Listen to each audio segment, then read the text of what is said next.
We back. We back. We back. We back. We back. We three kings is in the building. Big Willie Styles, King, Big A. We back officially. Season 2 of We Three Kings, where we talk about your favorite sports team, Lions, Pistons, Wolverines, of course, and any other things that we got going around for the city and for the culture. Hey, man, it's been a minute, y'all. What's up? It's been a minute, man. We got so much to talk about, a lot to talk about. A lot to talk about, man. That's why we had to give it a minute, because we needed to build up and have some things to go off of.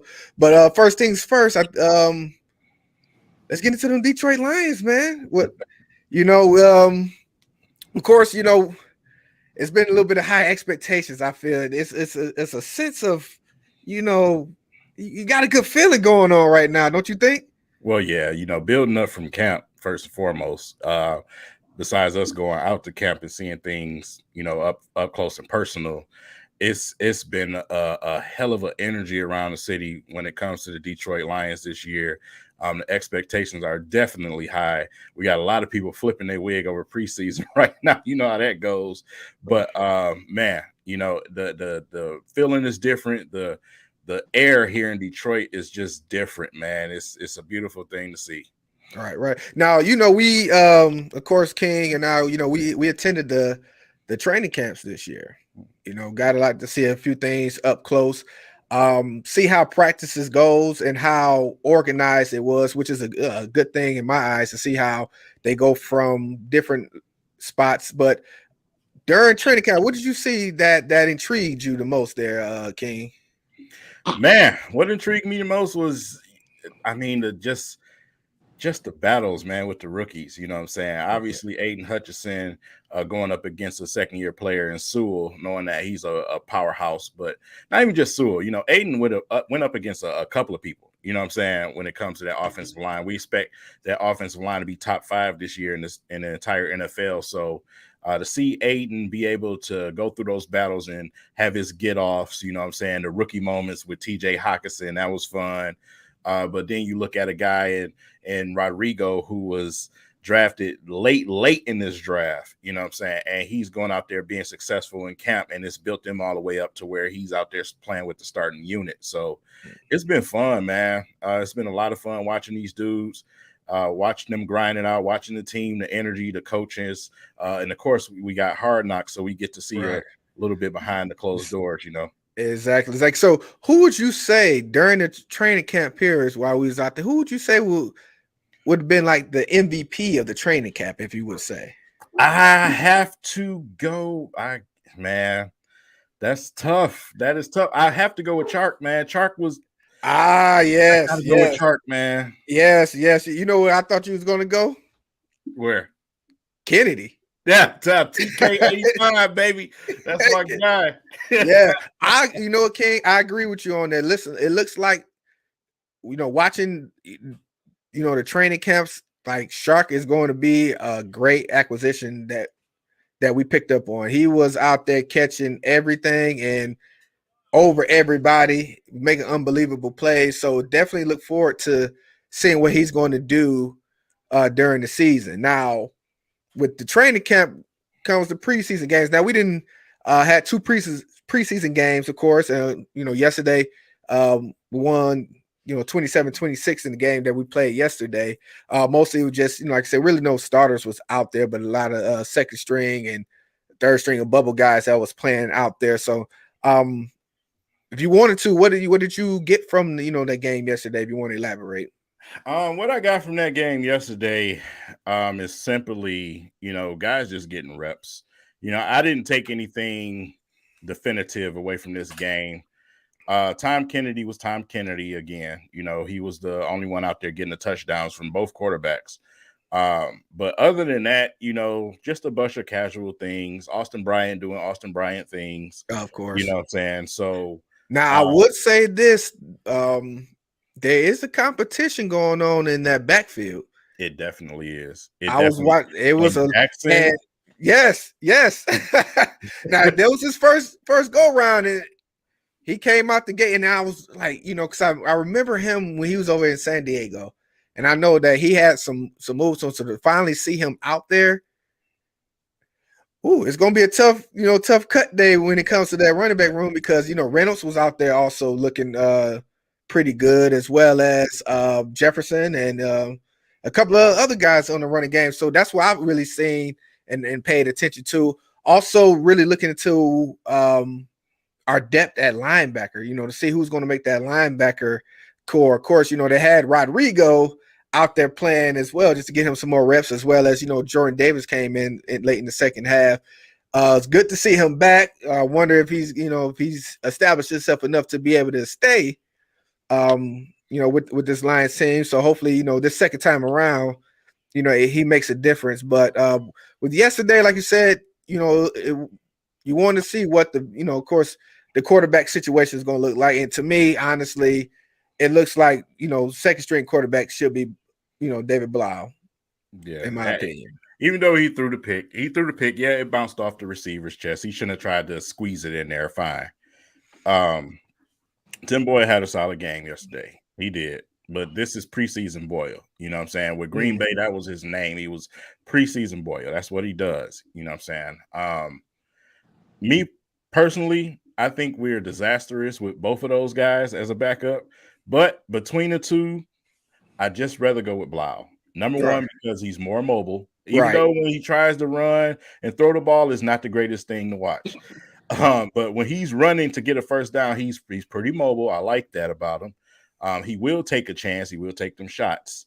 Either way it go, Goff go down. We're done. We're finished. Yeah. We might. If he goes down, we definitely will have to go into the free agency market and see what quarterbacks that's out there that can try to carry us over.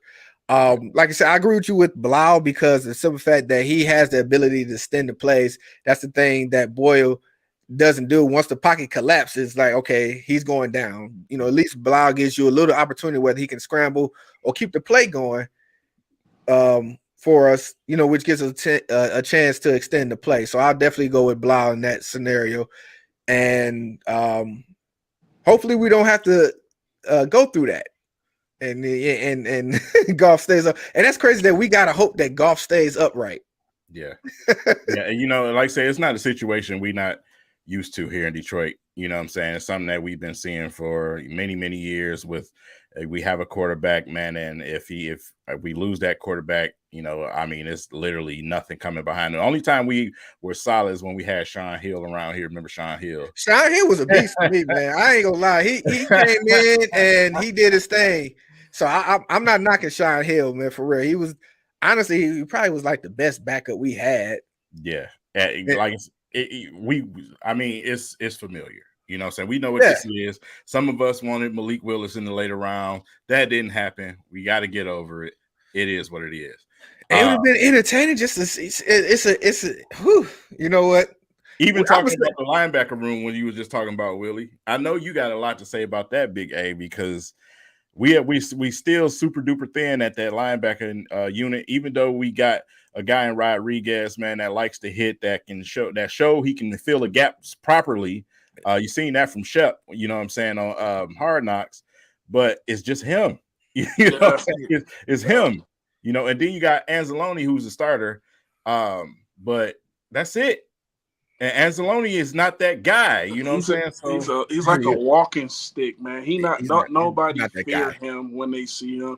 And that was my thing, and we was all talking about it, like, especially when they went and got Pascal. We like, dude, like, what are we doing here? Like, okay, even if you didn't want to go get Malik Willis, you got Nakobe Dean sitting there. You got Leo Chanel sitting there. Right. You got McFadden from Indiana sitting there. I mean, McFadden's out there playing with a broken hand, getting sacks against Michigan, man. We don't at linebacker. We don't have nobody that, like you say, that's about to come thump. And I like Rodriguez, but the thing about him, what gets him is, for one, how tall he is, and it's like he can get caught up in the wash. You know what I'm saying? But the guy got the heart of a lion, though, and that's all we got. Right, exactly. That's all we got. So, question from Toronto. I want to address this about the Raekwon. He has decided to play it out his last year, so we wouldn't be able to go ahead and go forward. Even though we talked about trying to trade for him, but he said he's going to play out that last year and test the free agency afterwards, I guess. So that was a wishful thinking, but damn sure We had a couple of first round picks next season that we could use one of them to get that. Give up one for him and go get Sewell too. You know what I'm saying? There you go. So I believe that's where our next draft is going to be focusing on, is getting that linebacker more, athletic, and they gotta get a quarterback, bro. I don't care. Like, Goff is on them ladder side, right? Yeah. And it's like when you have teams like you got Green Bay, they went and got Aaron Rodgers was doing whatever he was talking about doing. They went and got them a quarterback. He's going to be allowed to sit there and groom. Look at San Francisco. If they would have just, like, at the end of the day, it's a business and you got to think about the future. If San Francisco would have said, no, man, we don't want to hurt Jimmy G's feelings, they wouldn't have Trey Lance right now. And look at the GOAT, Belichick. He has his franchise quarterback. He has him. And he still went and got a quarterback this draft. This how many quarterbacks was coming out this draft, man. Mm-hmm.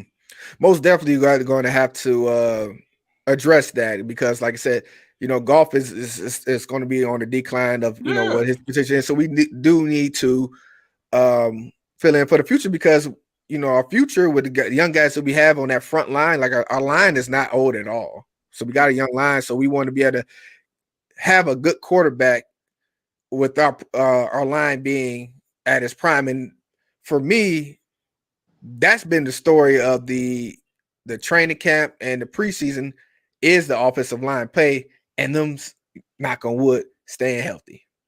Because with them, I think the sky's the limit for the Lions, as far as expectation goes. For me, year after year, I was always the one. Listen, I never predict the Lions. I always say I like to watch and see. I'm gonna watch and see with the Lions.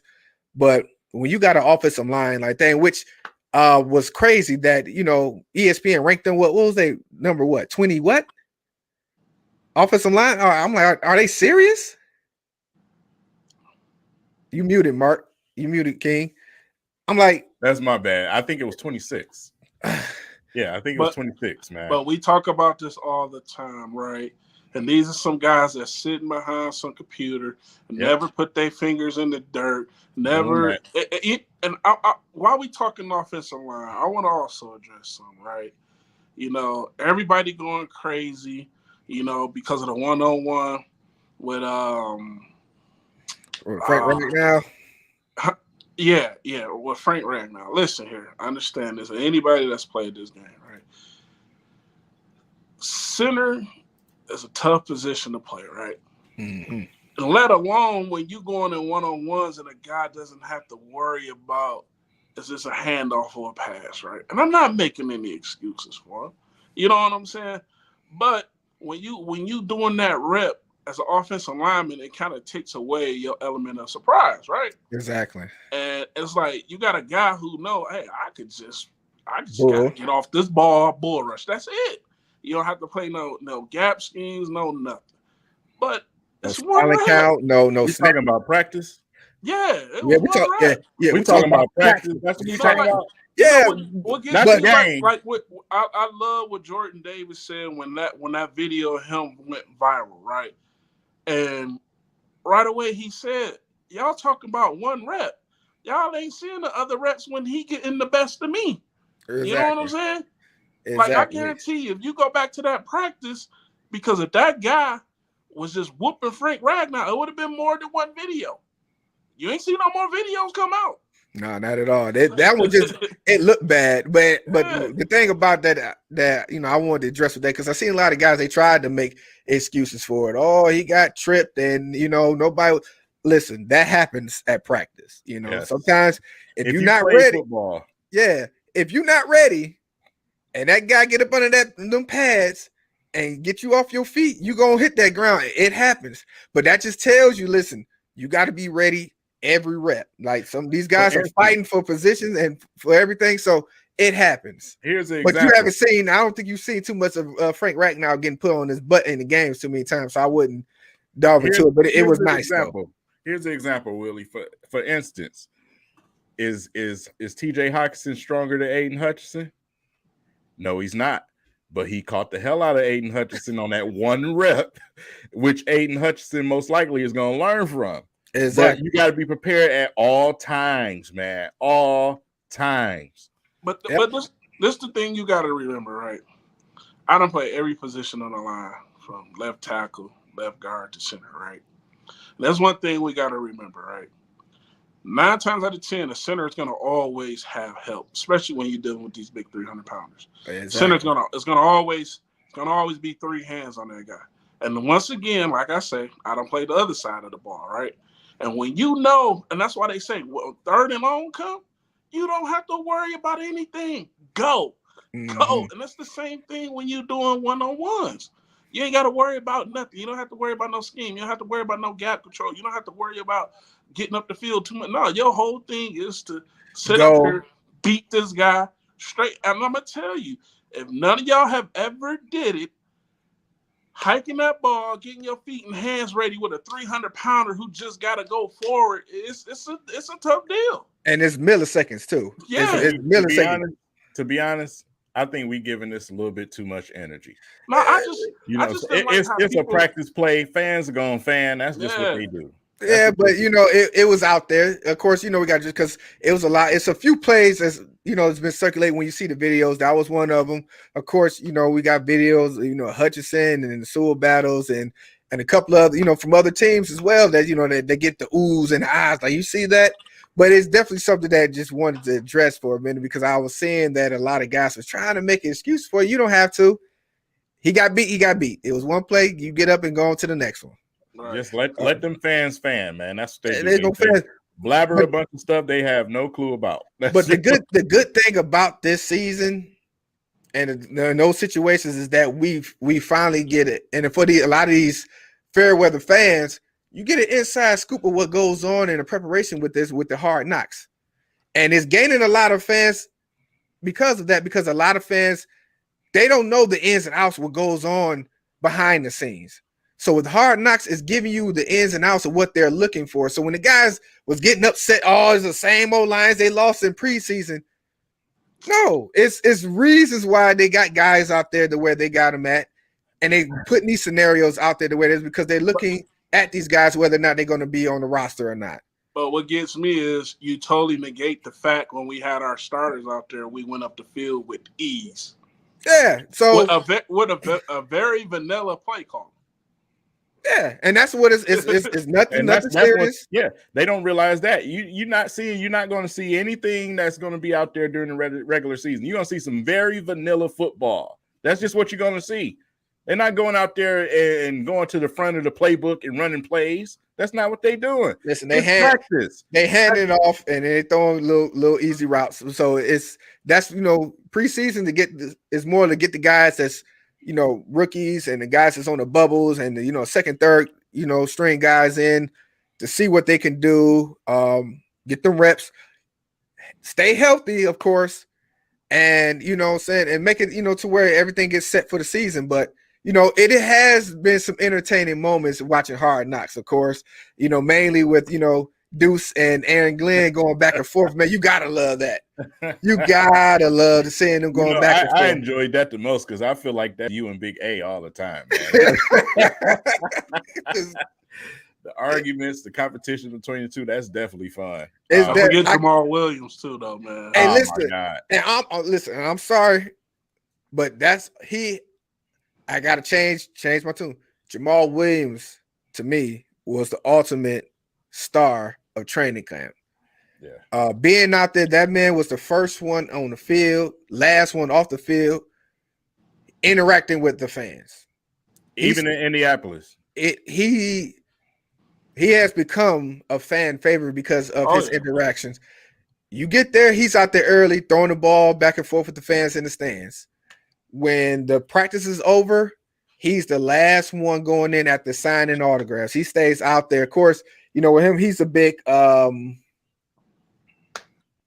guy. Yeah, anime so guy. Yeah, so if you brought some anime, he traded off, what you brought for anime with, things that he had, whether it's autographs or other guys' autographs. He was willing to do that. But the guy and his interaction makes him, a real fan favorite amongst Detroit fans because he shows that he cares. And of course, everybody got riled up by the speech he gave to the team.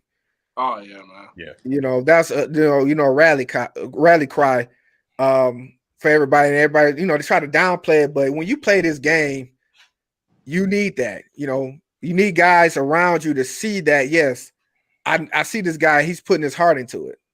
That ain't just for show. These guys, like I said, I know he's for real because he's out there. He didn't do that for show.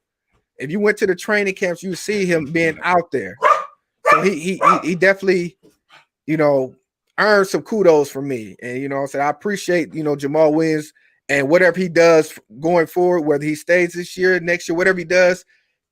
He's always going to be a Detroit Lion in my heart because of the character guy that he's shown to be.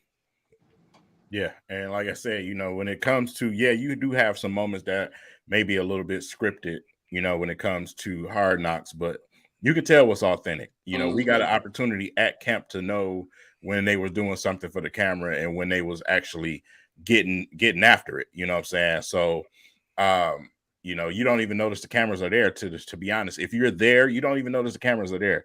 These guys are literally out there doing their thing. You know what I'm saying? It's not like they're saying action and cut out there.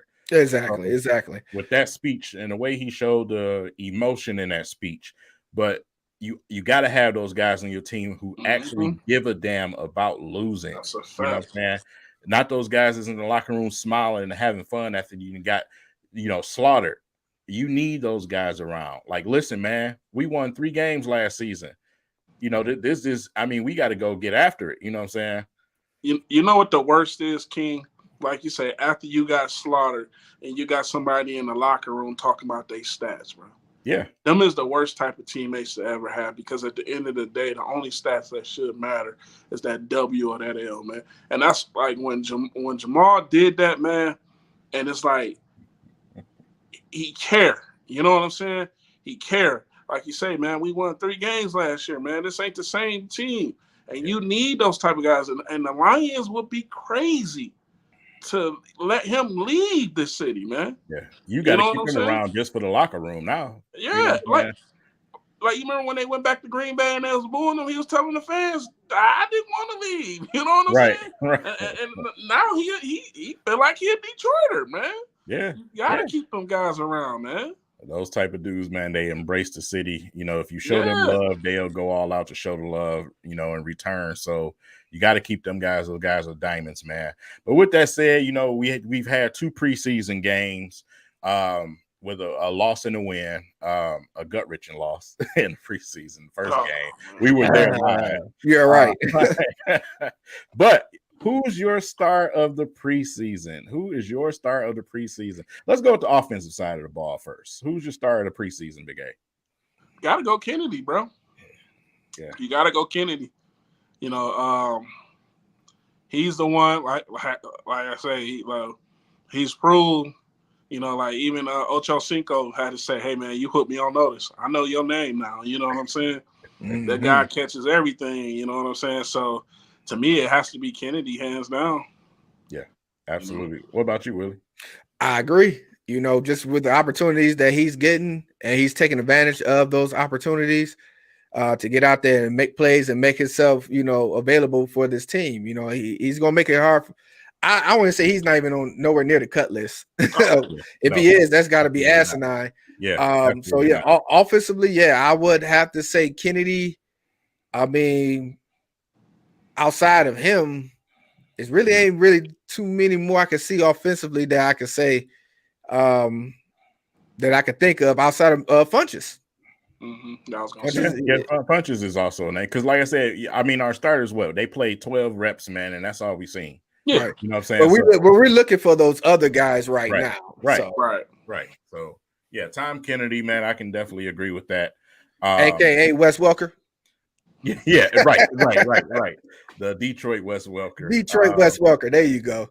But when we look at the defensive side of the ball, that's where it gets a little bit interesting because there are certain guys that's been making plays on the defense.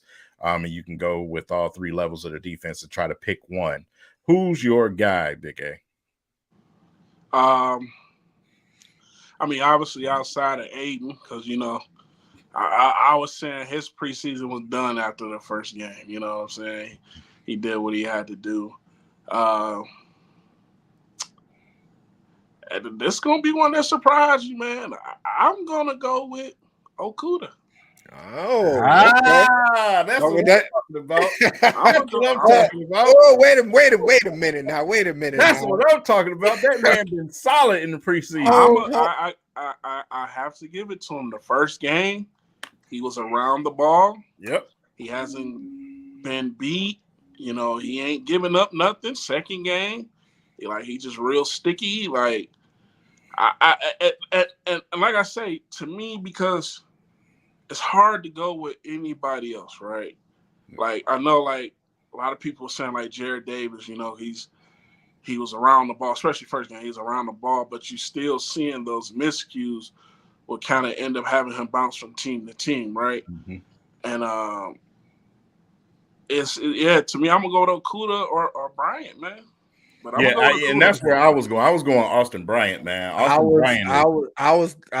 second that. I was going with Bryant myself. Yeah, he's just production, man. When he's out there and available, he shows up in moments you need him to, but he's production. You know what I'm saying? That's just what he is. And a lot of us had a question about that with him coming from Clemson, playing with all the guys that he did during that year. And you know, the problem never was that, it was health with him.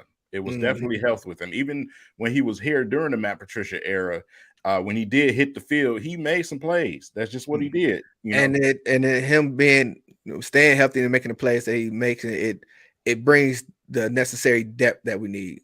Yeah. You know, with us, you know, drafting Hutchinson, Aqua brothers, and him being out there, the DN depth is something that we lacked over the last several years.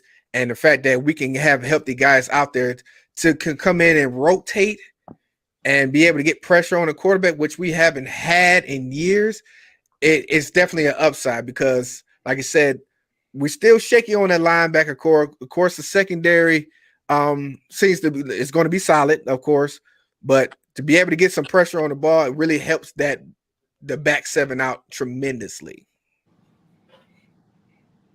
We get into it, Sports Fan Forever. Oh yeah, we definitely gonna get to that, you know, later on in the show. So, is it too early for predictions, guys? Or we want to wait till after the preseason over before we do predictions? We can do predictions now. I think it's. Yeah, I don't think so.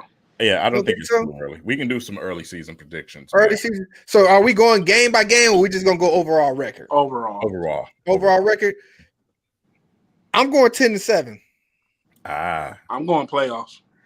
I think 10-7 is playoffs. Yeah.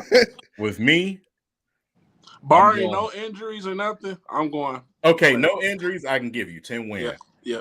Then see, that's why I was about to give my answer. I'm between 8 and 10. Yeah, that's where I'm at, because 8 is where you have an injury here and there. You know what I'm saying, and you losing a few games that you shouldn't lose. You know, but 10 wins with this schedule.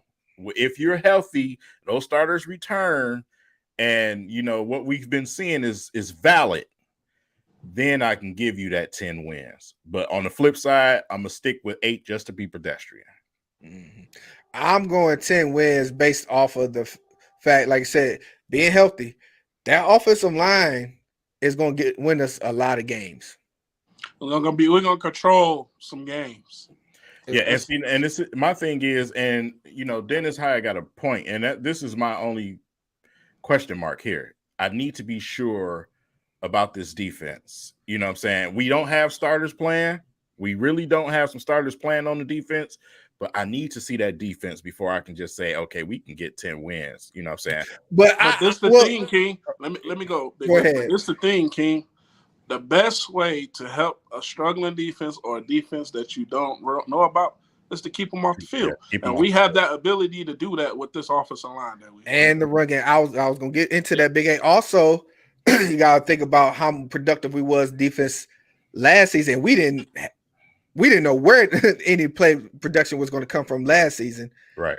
And this is the second year into the Glenn defensive era. It's I know it's going to be shaky sometimes, but like I said, if we can control the ball offensively, it will relieve the defense. And if we get that production on them ends and keep that depth and keep healthy, the upside is 10-7. Downside, if we did have to deal with injuries and stuff like that, it will be 7-10. Like they say, the best way to beat Mahomes is keep him on the sideline. Either way, whether it's 10 or 7 or 7-10, that's more than double the production that we had last season. Most definitely. So that's going in the right direction. Yeah, pass rush is definitely going to be a big factor. Yeah. You know, we did, you know, what we did on defense last year against certain teams with a zero pass rush. Mm-hmm. So we got Akrower who returns. We have Aiden Hutchinson now. I think we can do a lot better when it comes to putting some pressure on some quarterbacks. So also we got a nice size fella in the middle, McNeil too. We can't forget about that as well. Man, just monster, man. Shout out to him. Listen, I got McNeil as the breakout player on defense this year. I'll go with it. I'll go with it. You got to think about it. Look what he did with no edge help. Yeah. The only edge help, like I said, we didn't really get production on the defensive line last year, but besides nobody but Harris. Yeah. You know what I'm saying? That's about it. Harris had 7 sacks last season. So, I can see it, man. Everybody helps everybody. You know what I'm saying? When you start plugging in those studs on your defensive line, if they're getting that pressure, you helping your linebacker core, you helping your corners, you helping your safety. Everything behind you gets better when you put pressure on the quarterback, man. That's just what it is. So if we can do that consistently, then I'm going to say, hey, we can definitely get them 10 wins. So we're going to rock with that. And listen, if I'm wrong, I don't mind being wrong. You can come on and clown me about, if we ain't nowhere near 10-7. But for me, I'm going to predict that as the high end, low end, 7-10. Yeah, high end, low end, man. 7-10 wins, man. That's just where we go with it.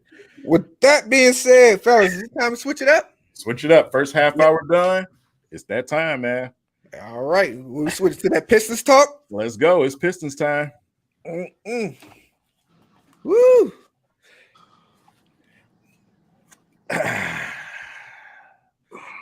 All righty. Yes, indeed. Listen. Hey. Woo, yeah, we're loud and proud. Listen. Pistons just released their schedule for the season. In the midst of them releasing their schedule for the season, they also released some merch that, we kind of got into a discussion last season about. Then we brought on a special guest to elaborate what that Detroit versus everybody, man. As you can see in the background, you see we're repping it.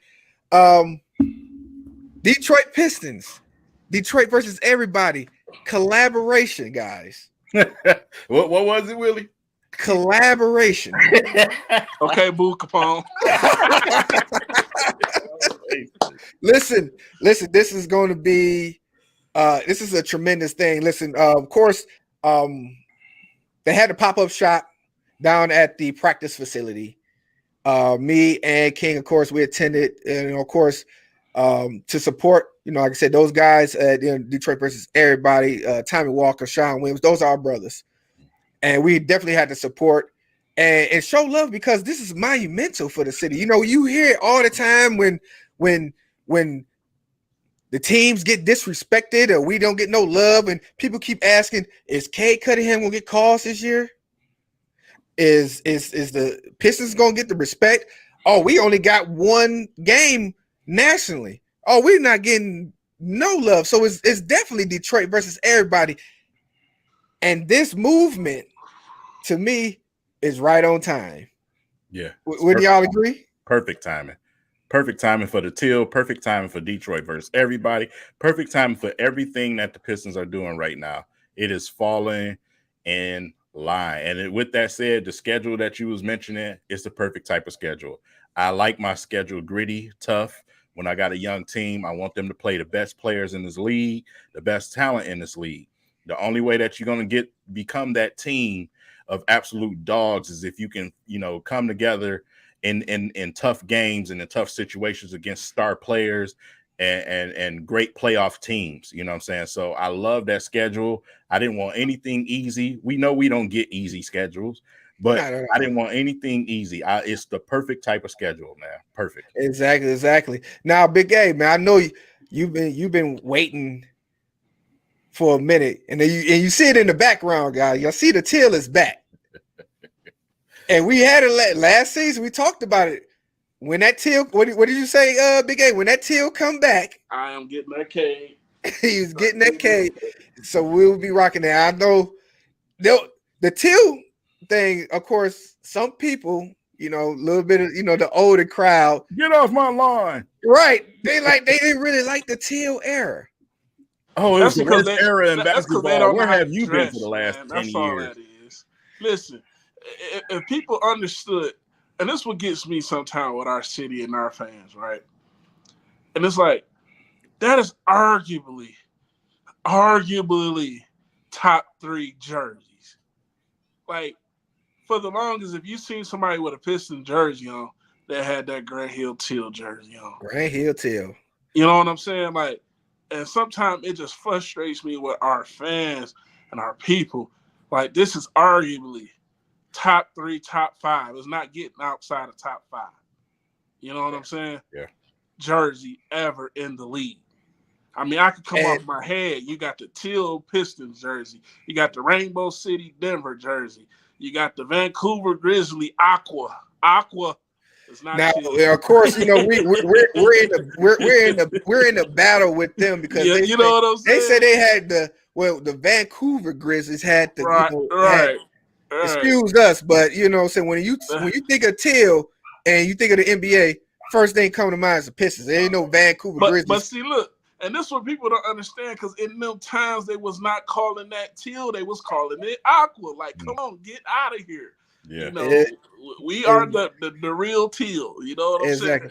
But it's definitely brings an excitement back, to the city.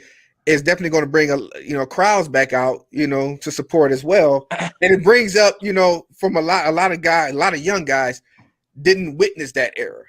Man, hey, listen. Shout out to the legend, the GOAT, Ty Mopkins, for setting Memphis Grizzlies straight. Indeed, yes. No, we the real Teal. That's what I'm saying. Yeah. Shout out Ty Mopkins. Exactly. Always listen. Wherever Ty Mopkins go in the world, because he's well traveled. One thing you gonna know about that man, he real and he from the D and he puts on. Man, yeah, he does. Listen, and he was there at the pop-up shop too. And me and King, we sat out there, chopped it up with him as well.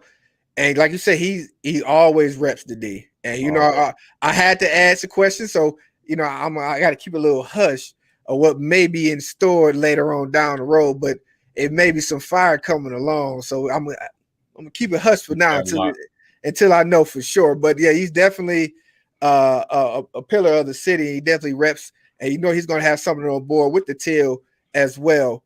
With that being said, with the Teal or with the schedule, a lot of comments in going on about the Rico Hines footage. We ain't getting the footage, y'all. They just ain't gonna give it to us, bro. I mean, I've just recently seen them upload footage with Draymond Green on there. You had Steph Curry, Cade Cunningham. You had multiple star players, and you gave us nothing, Rico Hines. It's on purpose, man. It's Detroit versus everybody. But he's showing the one where they had Paul George. Mm-hmm. Hey, Scotty Barnes putting the locks on James my God. Harden. Those freaking long arms, man. Yeah. You know what I'm saying? Hey, I see James Harden workout video, man. The boy is in shape, but he's shaped weird though. Yeah, he is. But he in the best shape of his career, man. He's back to that skinny, OKC James Harden type of fit. He took off that fat suit. That's what it was. That's what it was. He got his way up out of Brooklyn. Yeah, well, first he had to get up out of Houston, so he had to wear that Houston first, and then when he got to Brooklyn, he dropped the fat suit, and then when he get, he the one that fluctuate weights when it's time for him to get traded. They showed the footage of Paul George constantly. Pascal's, Siakam been living there for the last month. You know what I'm saying? Scotty Barnes has been there. Obviously, they got ties to Rico Hines. So, but your young Pistons squad took it upon themselves to get together as a squad and go down there and try to shut down the gym at Rico Hines, man. But you know what else I noticed, King? What? That you seen these young Piston guys together everywhere. Everywhere. even during the playoffs, you know, from the playoffs, those guys meeting up there had things going on. But not only there, I've seen clips of some of the guys at the Pro AM situation. Like I said, it's these guys, they are literally bought in together. That's what they are. They are together. That's the first important step to a young basketball team. Yeah. That is the first step right there. These guys got to start buying in and believing in each other. They got to trust each other. They got to put their egos to the side. We have one of the most youngest, versatile, and unselfish type of teams, you know, in the NBA. So to have all those guys at Rico Hines, along with Corey Joseph, to have those guys at Rico Hines together like that, man, showing up, you know, everybody was there. Even Kevin Knox was there. You know what I'm saying? Indeed. So let's get into the nitty-gritty of it, this roster. I got to ask this question. Going into the season, who you guys feel is the most important, I would say, player or aspect of this team going into the season? I'm going to go with Jaden Ivey. Okay. And the reason why at the 2 spot, we've been suffering. So Jaden Ivey being a rookie, you just never know what you're going to get in a rookie season. You're just not. So it's going to be pressure on him, obviously, playing that 2-guard spot. But we definitely going to need him to play well because we got a tough schedule. And if we plan on getting to a fast start, we need Ivey to be ready. You can look on anybody on the bench, you know what I'm saying, and say the same. But when it comes to the starting units, we need Ivey to come out running. Okay. What about you, Big A? What you pondering? I'm going with the young fella, Killian. Yeah. Because and the reason why I'm going with Killian is because he's going to be the veteran with that second team. Yeah. And I just want to see consistency with him running that second unit because everything is going to go through him. Okay. I'm going to go with Isaiah Stewart. Okay. Reason why I'm saying Isaiah Stewart is because based off of his growth and whether or not if he's going to play the 4 or the 5, it's going to tell where our future will be going forward as far as free agency goes. Because if you think about it right now, you know, the guard position seems to be a lock. And of course, you know, Sadiq Bey is going to be at, you know, primarily at the 3. So with Isaiah Stewart, whether his play, whether he can play off that 4 or we have to leave him at that 5, is going to tell because, like I said, this is supposed to be another big season for us as far as like free agency goes because we got the cap space. So we got to know whether or not we're going to use that to fill the 4 or the 5. And I think that's contingent upon Isaiah Stewart's play or whether or not either he's going to start at that 4 or that 5 or is he going to move to the bench. It's all based on his production going to the season. Can I say something? If Isaiah Stewart is playing anything but the 4 this year, the whole coaching staff need to be fired. Yep. Why is that? What do you mean? Why? He had his most success playing the 4. He's always been a 4. He's never been a 5. And he showed you, even within the summer league, you know, he showed you, hey, I can hit this 3.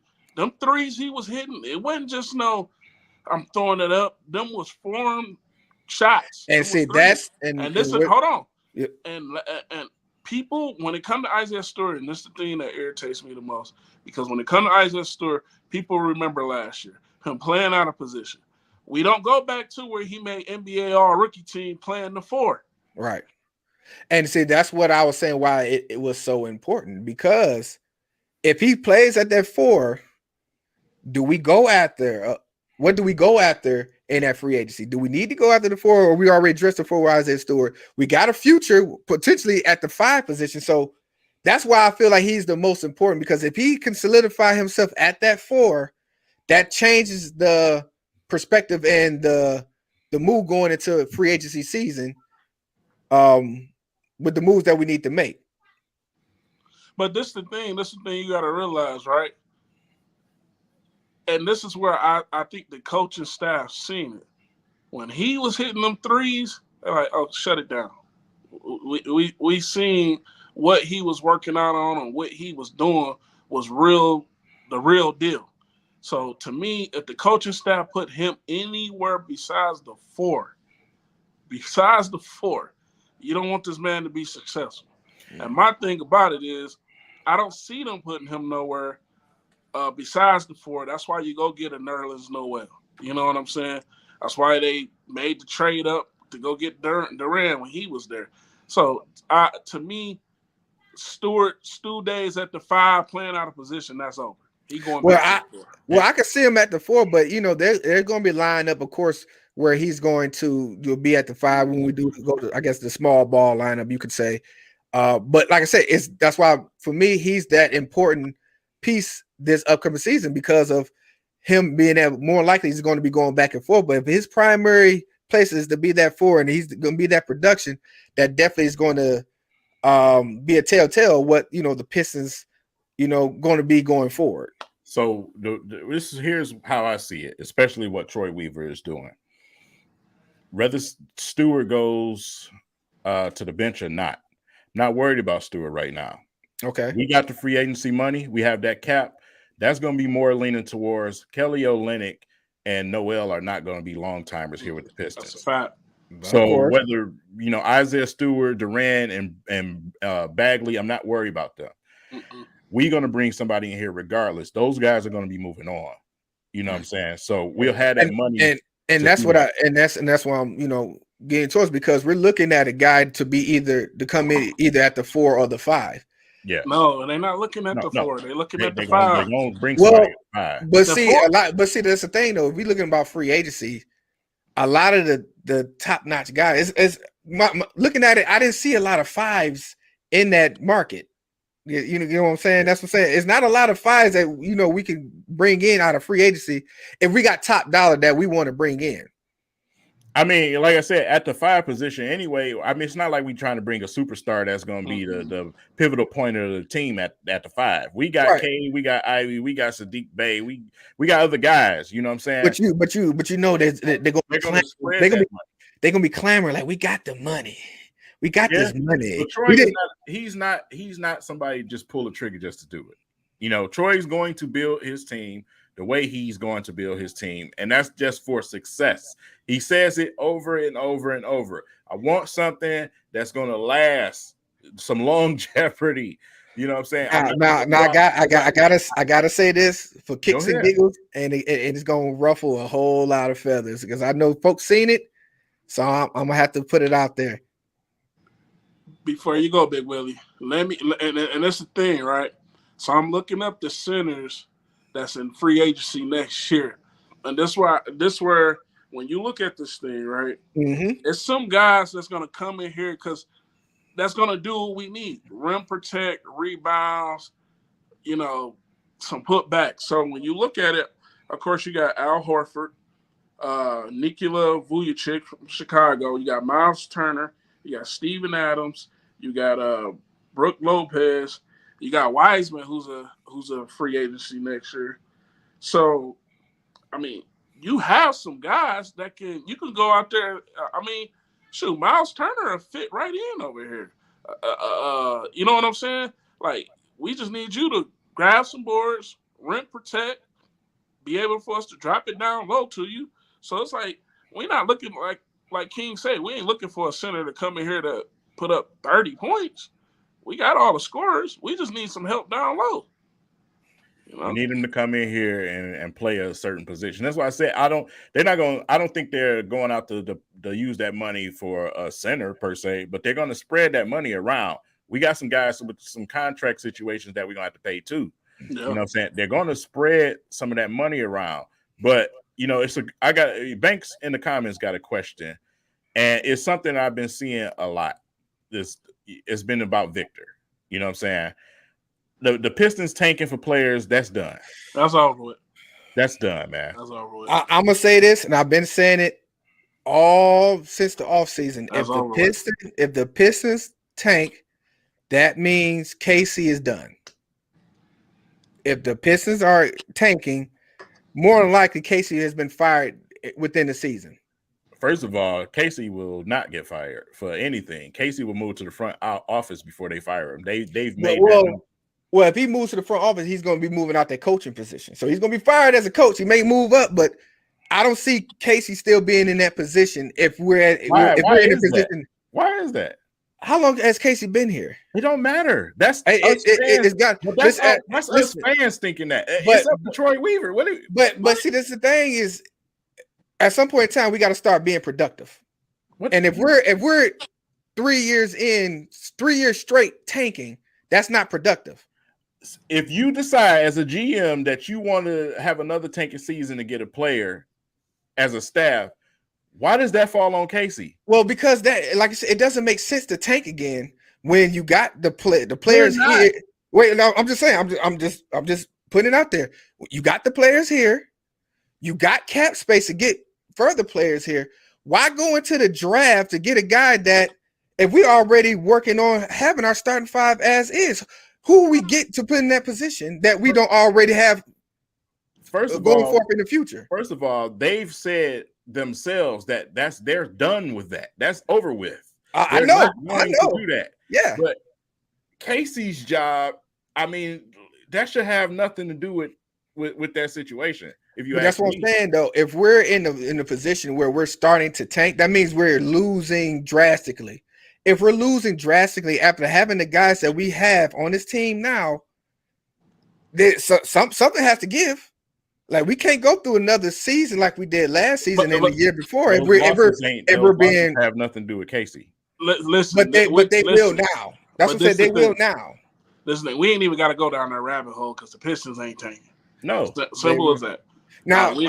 Now, before we go any further, I got to go down this rabbit hole before I let. That's what I say we got to get this little kicks and giggles out when we talk about free agency, because there was some whispers and little things going out there about your boy wanting to come home, make you want to come home. Draymond Green. No, not gonna happen. Not gonna happen. He think he finna get a max contract coming here. He can stay there. Get it. First of all, Troy Weaver is not an idiot. Okay, so he's not about to get. Listen, Draymond Green, I wanted him here as a Piston some years ago. I think we all did.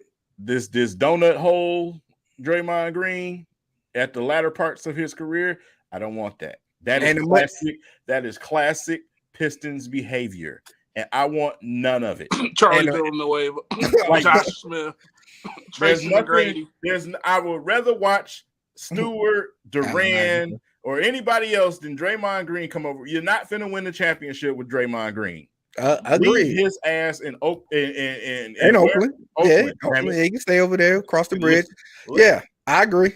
But he had to put that out there for the kicks and giggles. So, with that being said, we already mentioning that there will be no tanking this season. So, is it too early for us to do the predictions, or can we go on and give some predictions for the season? Predictions. We can do some predictions. So, what you got, Big A? What's your prediction? My prediction, well, no injuries. No, we always got to say that, right? Yeah. Because everybody healthy. I'm looking at the Pistons being right outside of the play-in. That's what I'm looking at. Outside the play-in or the playoffs? The play-in. The play-in. I know what the difference is. Play-in and play-off. Okay. Just had to be clear, saying for the fans out there. What you say, King? I'm in the same spot. Right outside the play-in. It's tough to get in, but one thing we got to realize, we have these guys on our team. They're young. Exactly. We have a very young team. Mm-hmm. So let's not get ahead of ourselves and put those type of expectations on these guys. If they do get to the play-in, wonderful. Yeah, wonderful. Well, guess what? Guess what, guys? I'm putting the expectations on them. Pistons in the playoffs. I'm pulling my Charles Barkley. I guarantee Pistons in the playoffs this season. Not the play-in. I'm predicting playoffs. How about Shaq that? at when somebody needs to be playing. I'm going with the playoffs. I'm putting that. I want that load on them guys. I believe that this could be a playoff team. So I'll give you play-in. I'm gonna go ahead. Not bona fide playoffs. Hell no. Nah. High-end playoffs. One season jump.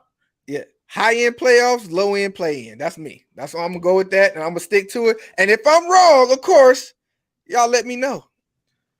Yeah. You gotta let me know.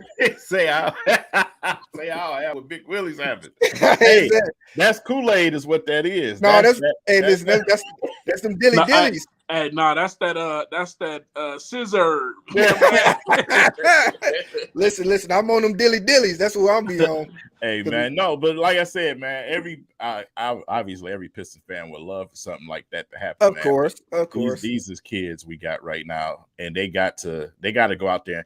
They have to play together. You know, we had an entire season of these guys not really having an opportunity to be consistent and play with each other. You know what I'm saying? So when we got somewhat of that, because it never really happened after the All-Star break, they played much better basketball. Exactly. They have to get reps, man. These guys got to get reps. And it's contingent, like you guys say, barring any injuries. If they're healthy throughout the season, which you're going to have a few nicks and bruises, but nothing like major or substantial, then yeah, if they're healthy, fully healthy, I'm gonna ride with that. And like I said, low end would be playing. If they don't, then hell, we're gonna hear about it. Yeah, absolutely, man. Absolutely. Now we had somebody had put in the comments about if the Michigan Wolverines is gonna win the Big Ten this year. So is it time to switch over to some Wolverine talk? Hey man, we our full hour in. It's time. Let's get it. Yeah.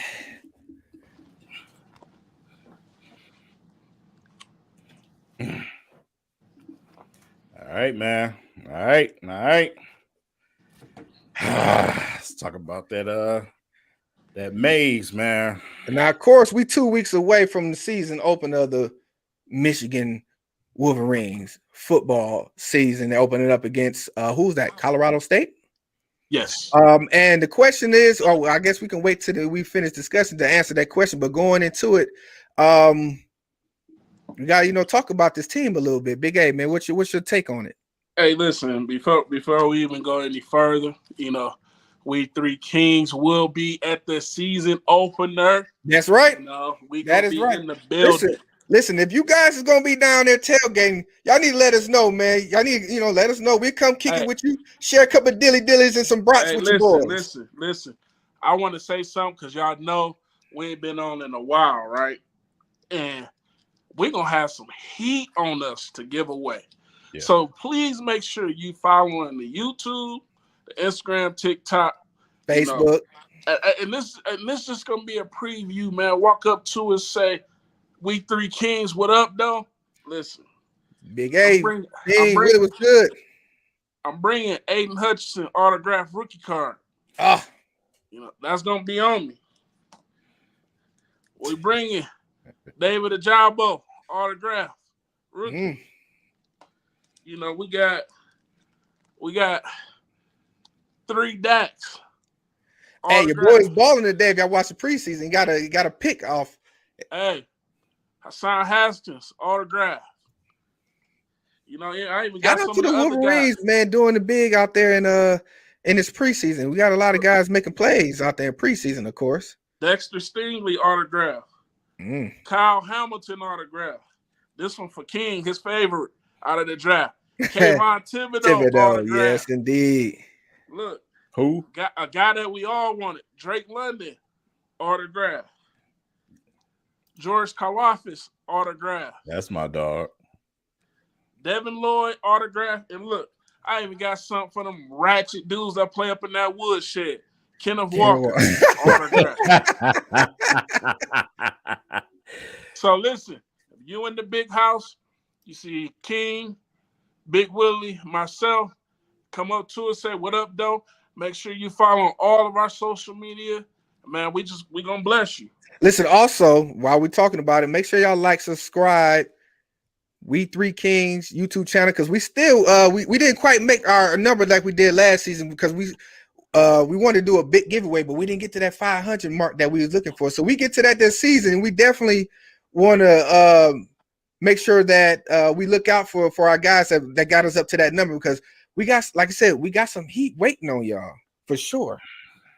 So make sure y'all like, subscribe, let your peoples know. Also, while we're talking about going forward, like you guys, we like to interact with you guys as well. So we're gonna be inviting guys to come in with us too to chop it up with the Kings. So most definitely look forward to that. But let's get back on topic with these Wolverines, man. So a lot of people feel like, Michigan, because we lost our coach. A lot of people feeling like as if Michigan was just a team full of a bunch of fifth-year seniors. They feel like as if Michigan, it was a fluke. Listen. Michigan lost, but we also brought some stuff in too. You know what I'm saying? We still running the same systems. Offense is going to probably be more of the stronger, but don't sleep on that defense neither. I'm telling you, the defense, we might not have the two guys who had a combined over 20 sacks, right? It's going to be a collective. And I know y'all seen them, working and bringing in Anabe, former 5-star. Which brings depth, of course. Oh, most definitely. You know what I'm saying? Coming up out of, he was playing at the same school with Blake Corum, Nakai Hill-Green, Derek Moore. Bill Poggi is, on the staff. So. Out of that Baltimore section over there, of course. He started off at Alabama. Didn't work out there. Transferred out of there and went to another school, and then ended up, going to 3 different schools. So he finally, like you say, he graduated. Now he's coming over here to contribute. So definitely, listen, to getting that depth, of course. This one thing I want to say, right? When I see comments like this, right, you have to ask yourself, right, have you ever been,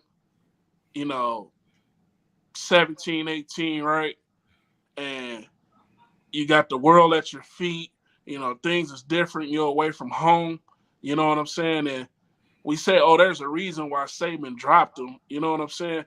Listen, that dude, he talked about, how he took things, you know what I'm saying?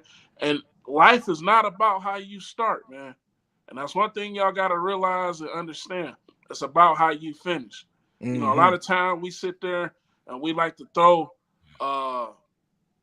stones at people. A lot of people, the stuff that's being thrown at these kids coming out of college, and let's not act like Saban himself is a saint. We talking about Nick Saban here. Exactly. So, let's not throw stones at a kid that's 17. Exactly. 18 when he's coming out of high school. And he made some decisions that was wrong. You know what I'm saying? But thank God he's still given the opportunity to turn it around. Mm-hmm. He has that opportunity. Sometimes the rug got to get swept from up under you to understand and realize what you got. Exactly. So I want to address this question, with Joshua Austin about, UCLA and USC coming to the Big Ten, possible Oregon, Notre Dame in a few years. Of course, this, it's about them TV deals, of course, for one. For two, they are gearing up for these super conferences, in my opinion.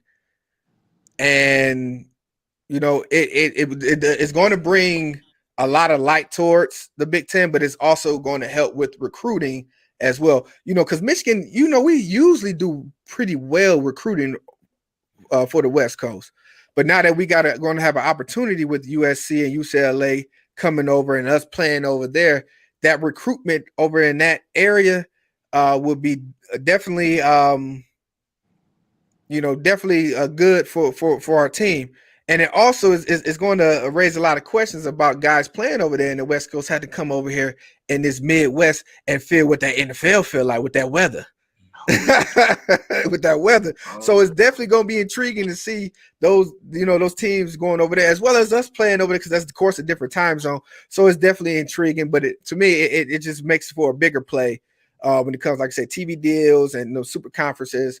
It's all, for me, top of the thing is going to be money, of course.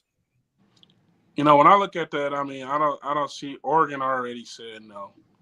Oregon wants to kind of get back to where they were kind of at the top, and then Notre Dame is Notre Dame. You know what I'm saying? But after a while, Notre Dame is gonna have to find something, because what's gonna end up happening is these teams in these conferences with all this moving and dealing, they ain't gonna be willing to be playing somebody that just ain't. Why should I continue to let you play teams in my conference to benefit you? Right. You know what I'm saying? So, does Notre Dame joining the conference boost that conference? 100%. But you do nothing for that conference when they continue to stay outside of it. So exactly, Notre Dame is gonna have to make a choice. Especially like I said, with the TV deals with the Big Ten, partner up with NBC, Fox, CBS. Notre Dame's hold on NBC is not going to be so exclusive anymore. So they're gonna have to make some moves, and I believe, which they should have been done years ago, is join the Big Ten. Stop being scared. But we already know what that is. They're being scared. That's what it is. They're being scared. That's why they dropped us from the us playing each year, because they ain't want to deal with us every year. And now and for a true Michigan fan, that I want to say it makes you mad, because you look forward to that. That was part of the package going into the season with Michigan. Beginning of the season, you played Notre Dame. Middle of the season, you played State. And at the end of the season, you played Ohio State. And you look forward to all those pinpoints throughout the season. And with Notre Dame trying to, do their thing, they kind of messed that up for me. So that's why, with Notre Dame, I know, Notre Dame was outside Ohio State. Notre Dame was my next hated team in college, man. Then it's Texas. You guys done talking about TV? I came to bring the smoke today. I chose. What's the violence, man? What's going on, King? Quarterback battle. Ooh. I'm hearing a lot of good things about Mr. Cade. Listen, and I've been hearing a lot about McNamara myself there, King. Yeah, Jake Butt had went on, man, and he was talking about how Cade he just looked better to him. And it's not even him, it's a couple of other figures that said the same thing. Man, what's happening with the situation? What it is, hold on. What it is that with JJ, he takes more risk. And with him taking more risk, Cade is not going to do that. Cade is going to be efficient, and it's going to look good. You got Jared Goff versus Matthew Stafford. Listen, I was just about to say that.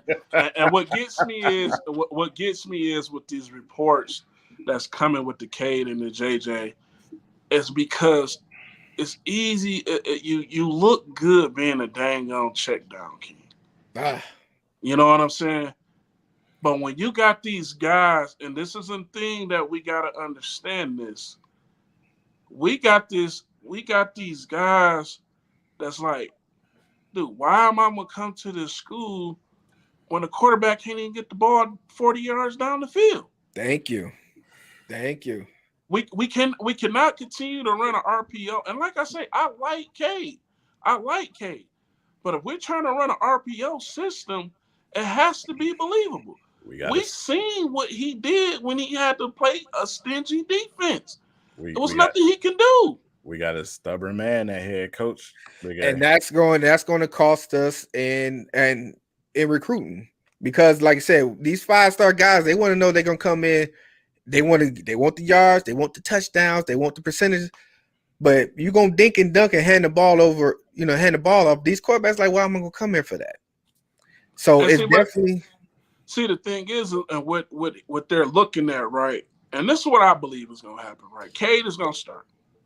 But I think by the time we get into that Big Ten play, JJ is going to get that go. Because the thing about it is, if we're trying to run this RPO system, we have to have the threat of the quarterback running. It does not work.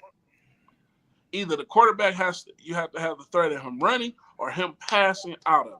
Your quarterback can't go up there knowing he running the RPO, already knowing he handing the ball off no matter what he looked like.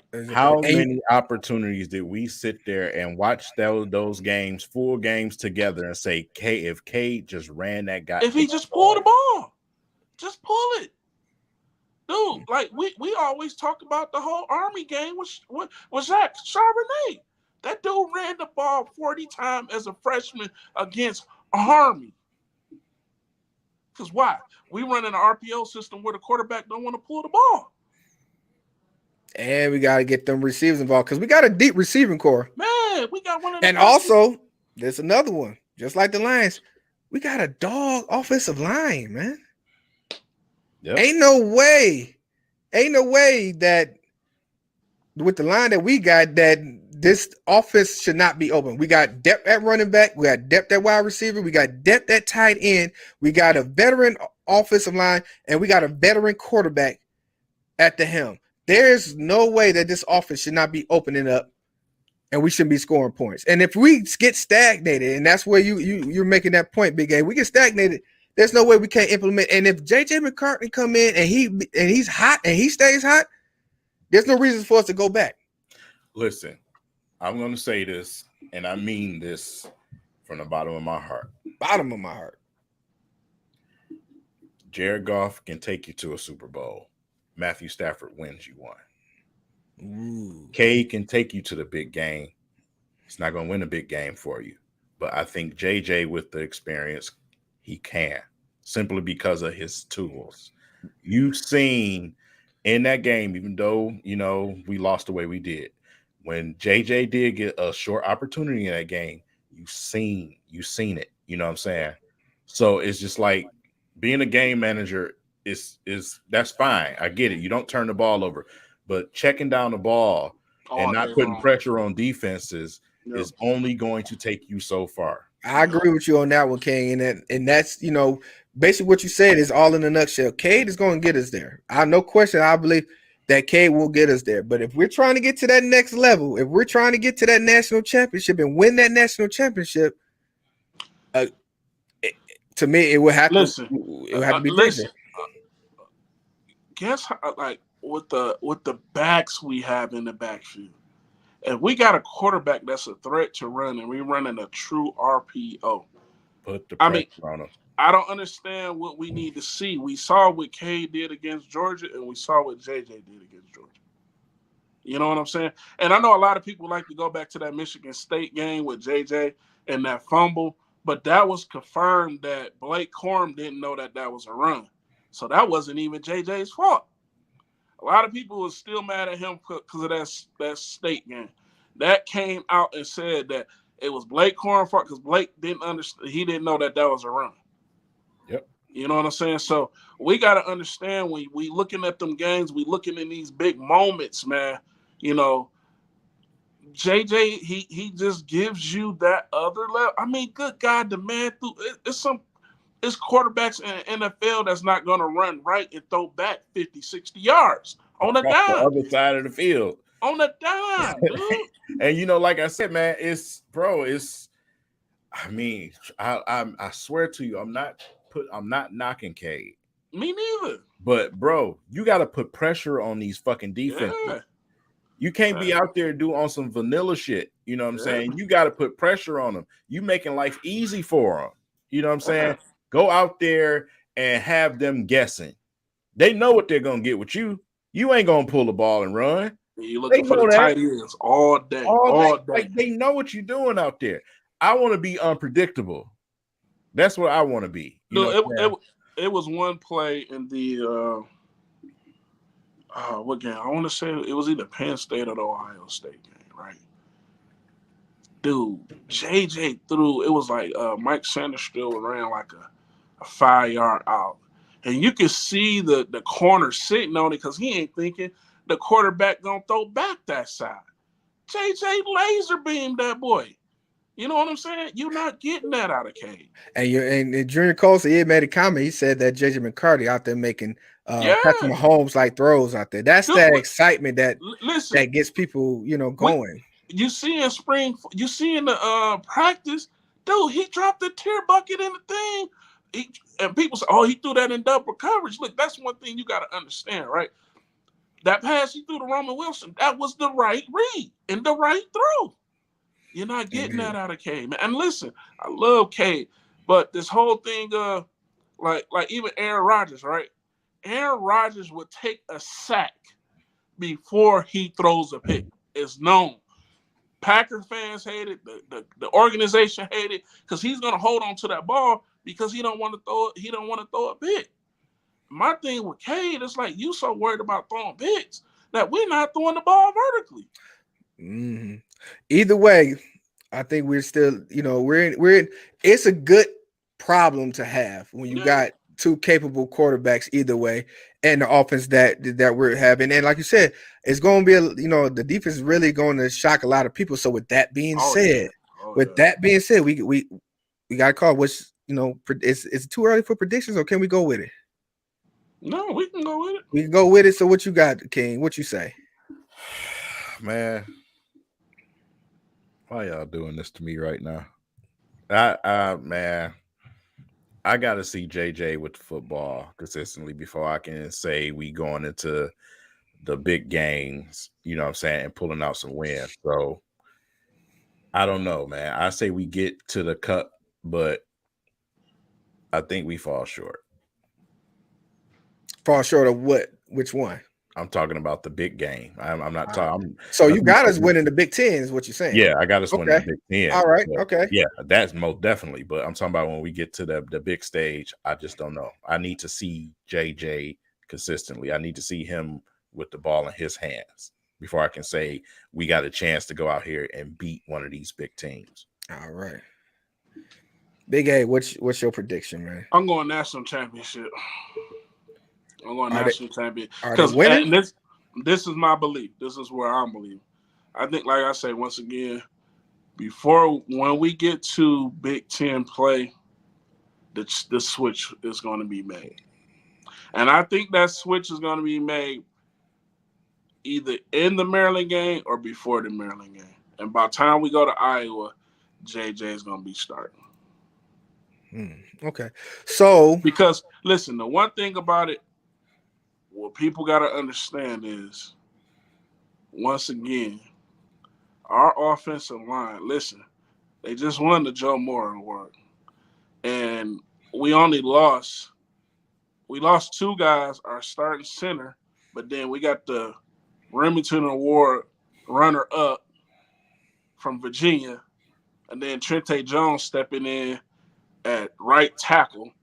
So our offensive line, we're still going to control some things and move some things. Mm-hmm. You know what I'm saying? And the thing that's going to help us also is we have a soft schedule.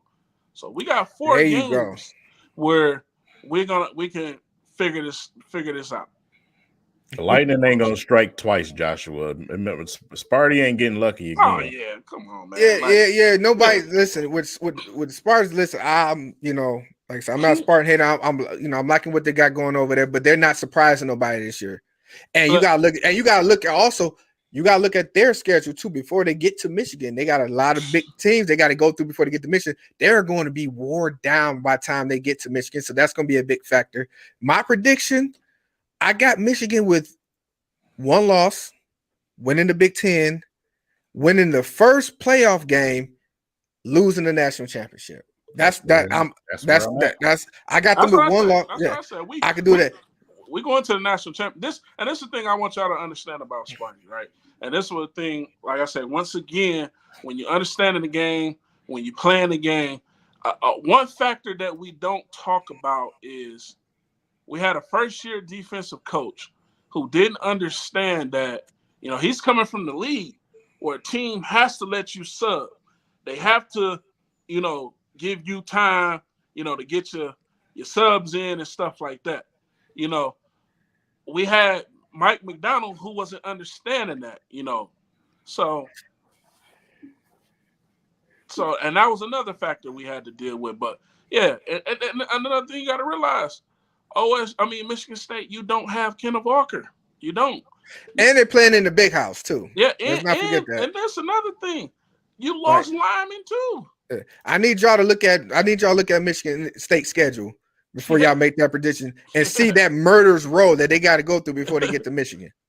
Okay, before y'all get, they got to go through murderous row. Tuck ain't gonna be coming; he gonna be running. Right. It's gonna be murderous row. So that's why I understand what people think with Michigan State, and I'm hoping for all the success outside of them playing Michigan, but y'all got to look at their schedule and see what the Big Ten schedule that they have in the beginning before they get to Michigan is tough.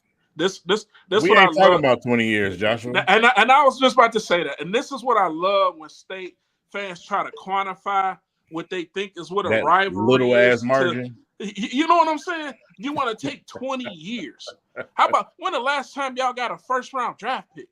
Let's talk about that. Like, come on, man. It's what y'all think is a rivalry is not a rivalry. The only time it become a rivalry is when Michigan get tired of state talking. Like the boys is now. They tired of y'all talking, and you're gonna see what the NFL feel like. Y'all done got Big A going. Y'all done got Big A going. Us three, our first big house game was against State, 44-15. Yeah, beat the shit out you. Like, come on, man. It wasn't even a game. Like, come on. Look at this. This is where is he at now? Like, get out of here, man. Like, get out of here, dude. Oh, hey, man. Hey, listen. You know who took his spot? A tackle from Michigan. Got that boy booted off of Tennessee.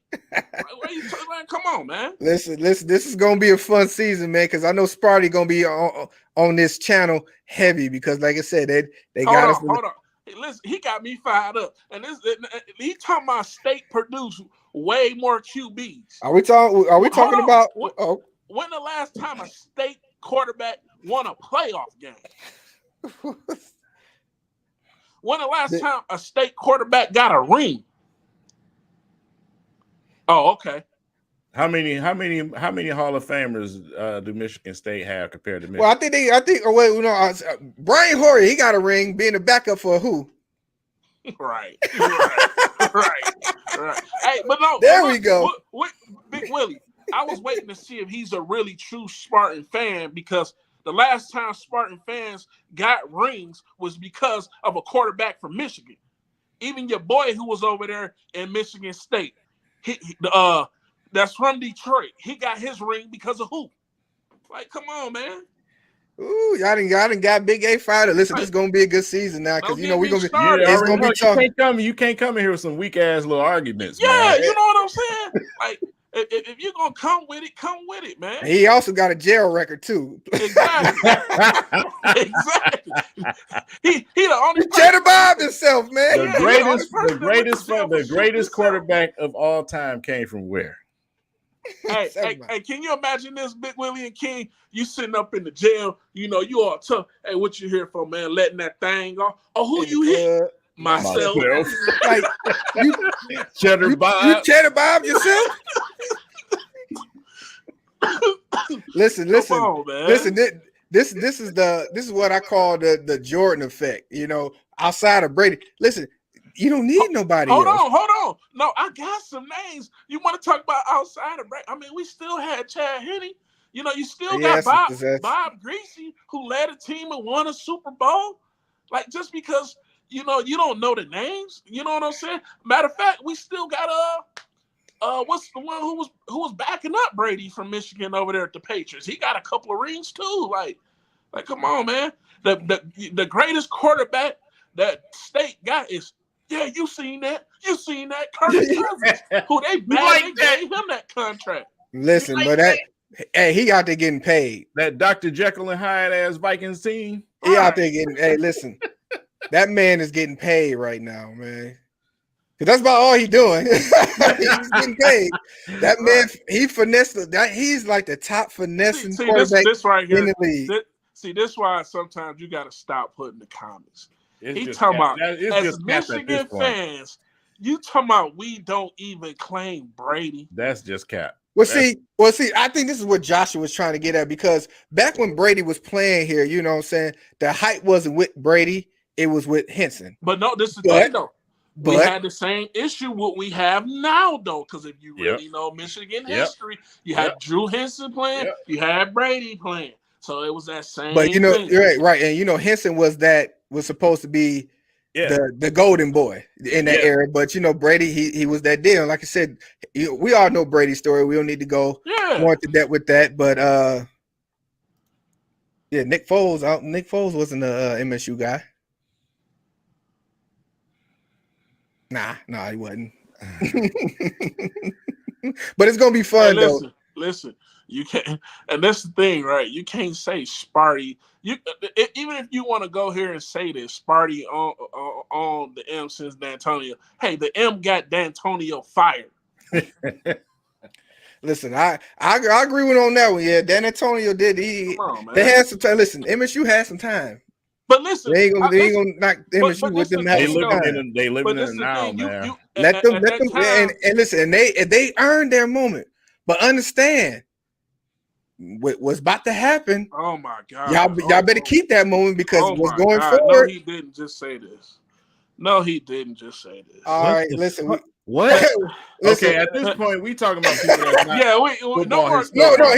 He's talking to was he talking about basketball? He just talking at this point. Is we talking basketball? Like what?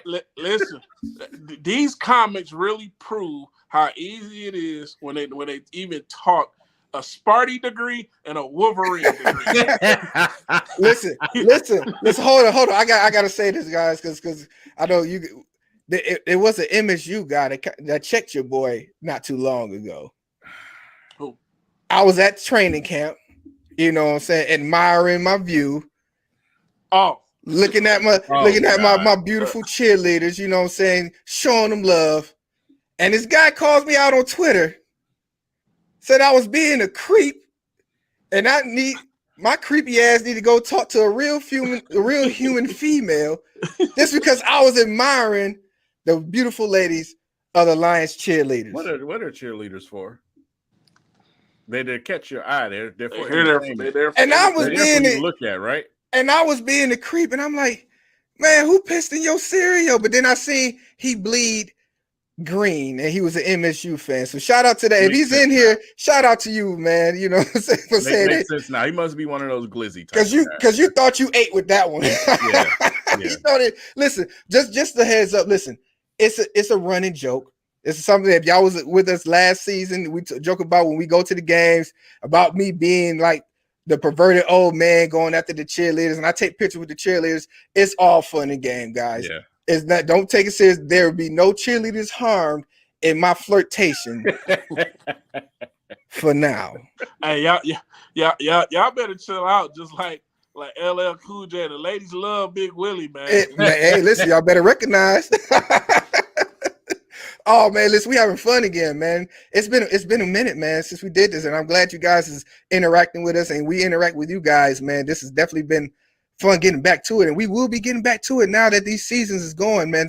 So we got all the predictions. We predicted the Lions, we predicted the Pistons, we predicted the Wolverines, man, and we're gonna predict that we're gonna have a great season on W3Kings as well, man. We want you guys to, like I said, stay in with us, man. We're gonna be more interactive. Like I said, we're gonna be at more games this year, Lions and Pistons games.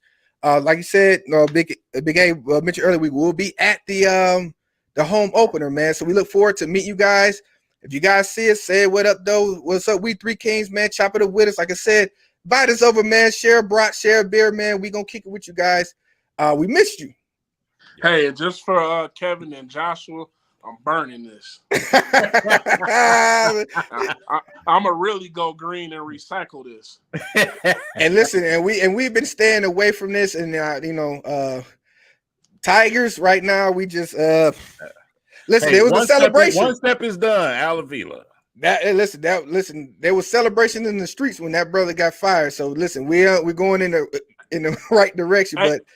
Hey Kevin, listen, man. We know you having fun, bro. I don't know if this is your first time in here with us, man. Yeah. Look, we love to have fun. Anybody that would tell you if they seen King, Big Willie, look, man, we love to have fun, man. Exactly. Listen, we like to get fired up, man. Yeah, it's talk with the fellas. That's what it is. Didn't say that, Joshua. Is you. And we love being interactive with you guys. So like I said, we thank you guys once again for joining us. Thank you guys for coming out. Listen, like we said, anything you guys want us to discuss, let us know. Leave us comments. Follow us on all platforms: YouTube, Facebook, TikTok, Instagram. We're there everywhere, man. Leave us some comments. Let us know what's going on. Also, I gotta make sure that I give a shout out once again. We still got our sponsor, Culture Detroit. located at 19327 Illinois. Listen, this week on the 27th, they'll be having a back to school rally at the store. We 3 Kings definitely, we're going to be there in support. If you guys want to come out, they're going to have, dogs and candy and prizes for the kids. They're going to have supplies and everything. So if you guys want to come out, like I said, the address once again is 19327 Illinois, down there, like 1 block off of 7 Mile on Illinois. Just come on out. We're going to be announcing. I'm going to probably be going live. We're going live. Let us know that we'll be there. If you got kids that need supplies, bring them on out. Chop it up with us. Come in the store, look around, man. They still got that heat up and now. Recently, I don't know if you guys know, little Scrappy. Little Scrappy. He made he came into the store. Hey, it's some of the Sparty fans, they had Big Nicks in there.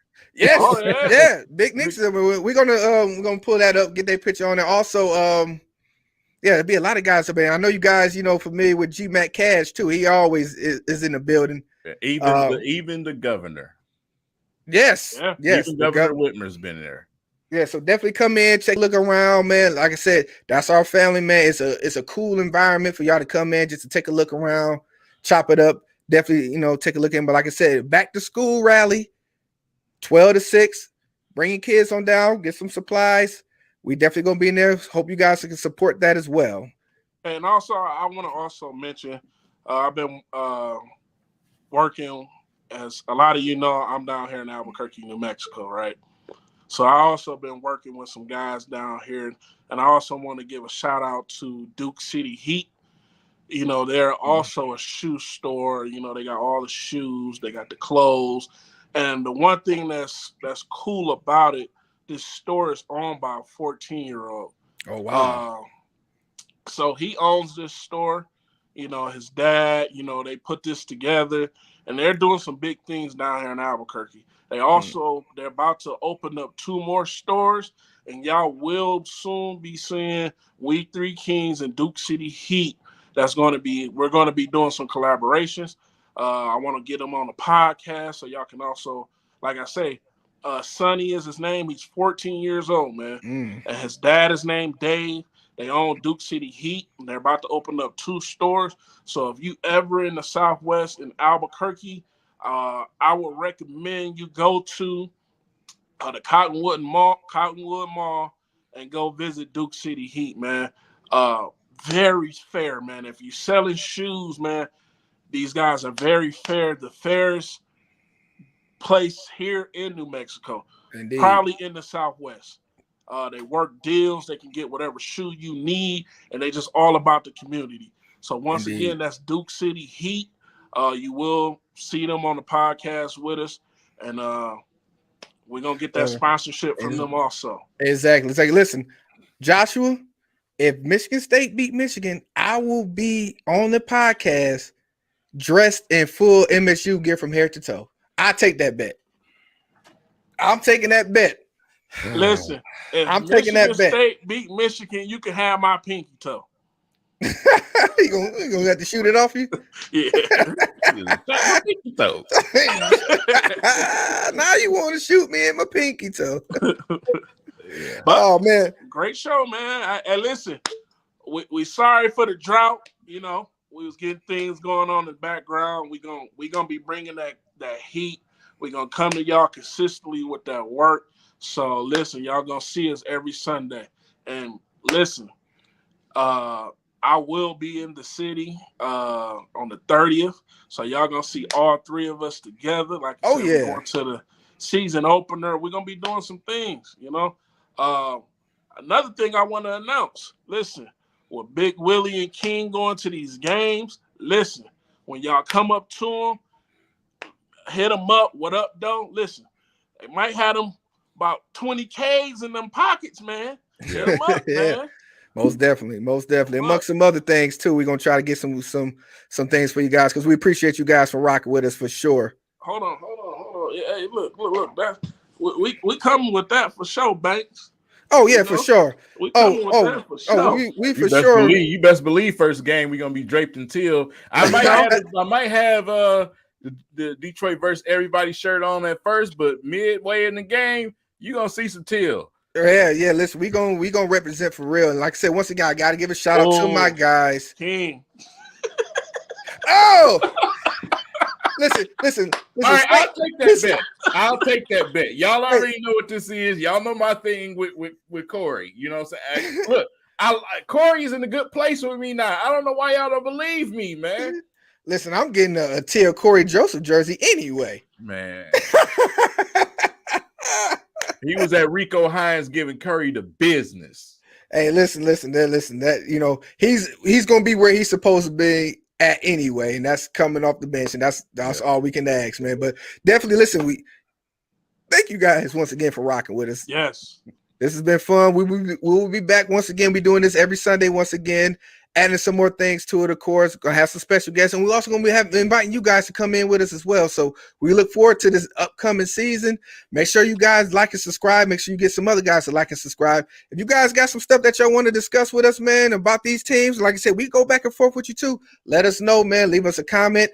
Facebook, Twitter, YouTube, everywhere. We're gonna check y'all out, bring y'all in, have some fun with us this season. Listen, one thing about us, y'all, we want y'all to understand. Like how y'all was just seeing us with the Sparty. Look, we grew up together. That's our banter all day long. Look, we never gonna have y'all on an hour, 2 hour show, and we see the comments. We want y'all to keep commenting. We want you to understand that we see your comment. Hey man, we're gonna kick it with you while we doing the show too. You know what I'm saying? Indeed. So with that being said, guys, listen, it's been a good night. Let's go and call it a day. You guys take care of your family, take care of your kids. We 3 Kings, we out. Peace.